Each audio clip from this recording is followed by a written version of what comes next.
హల్లెలూయా. దేవుడు కార్యము సఫలం చేసే దేవుడు. మన దేవుడు అసలు దేవుడు ఏ కార్యమైన సఫలం చేసే దేవుడు. వ్యాపారం కావచ్చు, వ్యాపారాన్ని సఫలపరిచే దేవుడు. ఉద్యోగం కావచ్చు, ఉద్యోగాన్ని కూడా సఫలపరిచే దేవుడు. వివాహం కావచ్చు, వివాహం కూడా సఫలపరిచే దేవుడు. అప్పులను బాధల నుంచి కూడా విడిపించే దేవుడు. దేవునికి స్తోత్రం. 1 యోహాను 1:1 ఏంటంటే, ఆది యందు వాక్యముండెను, వాక్యము దేవుని ఎదురును, ఆ వాక్యమే దేవుడే. ఆ వాక్యమే శరీరధారి కృపాశక్తి సంపూర్ణుడుగా మన మధ్యన సంచారం చేస్తున్నాడు. కృపాశక్తి సంపూర్ణుడుగా మన మధ్యనే ఉన్నాడు. దేవునికి స్తోత్రం. కనుక మన దేవుడు చూసే దేవుడు. మనం కష్టాల్లో ఉన్నా, బాధల్లో ఉన్నా, ఇబ్బందుల్లో ఉన్నా చూసే దేవుడు. దేవునికి స్తోత్రం. కనుక హాగరు నీటి కోసం తపనపడి ఏడుస్తూ ఉన్నప్పుడు ఆమె కన్నీటిని చూసే దేవుడు. దేవునికి స్తోత్రం. నీ కన్నీటిని కూడా దేవుడు చూస్తున్న దేవుడు. దేవునికి స్తోత్రం. దేవుడు వెలుగై ఉన్నాడు. ఆయన వెలుగై ఉన్నాడు కనుక మనం దేవునికి సంబంధులుగా ఈ లోకంలో జీవించాలి. చీకటి సంబంధంగా ఉండడానికి వీలేదు. దేవుని మాట ఏది కూడా నిష్ఫలముగా అది ఆయనకి తిరిగి రావాలి. దేవునికి స్తోత్రం. దేవుని మాట ఏది కూడా నిష్ఫలముగా ఆయనకి తిరిగి రాదు. అది అనుకూలమైనదిగా ఆయన నెరవేర్చును. నేను పంపిన కార్యమును సఫలం చేయను. దేవుడు ఏదైతే కార్యం చేస్తున్నాడో, సఫలం చేస్తున్నాడో ఆ కార్యాన్ని సఫలం చేసే దేవుడు. దేవునికి స్తోత్రం.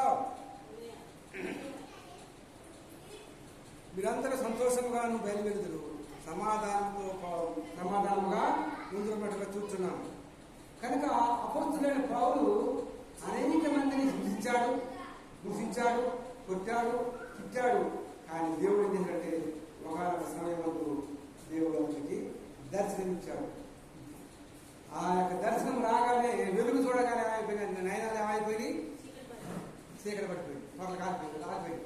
ఎప్పుడైతే ఆగిపోయిందో అతను అన్నపానాలు లేక 3 దినాల తర్వాత తపస్సుకు వెళ్ళి అతనితో ఉన్న యొక్క సిబ్బంది అంతా తీసుకుపోయి ఒక చోట నుంచి అననీయ సభ్యాలను తీసుకొచ్చి ప్రార్థన చేసినప్పుడు కలుగుతున్నట్టుగా మనము చూస్తున్నాం. చూసారా దేవుడి కార్యాలు అలా కొట్టినట్టుగా మనము చూస్తున్నాము.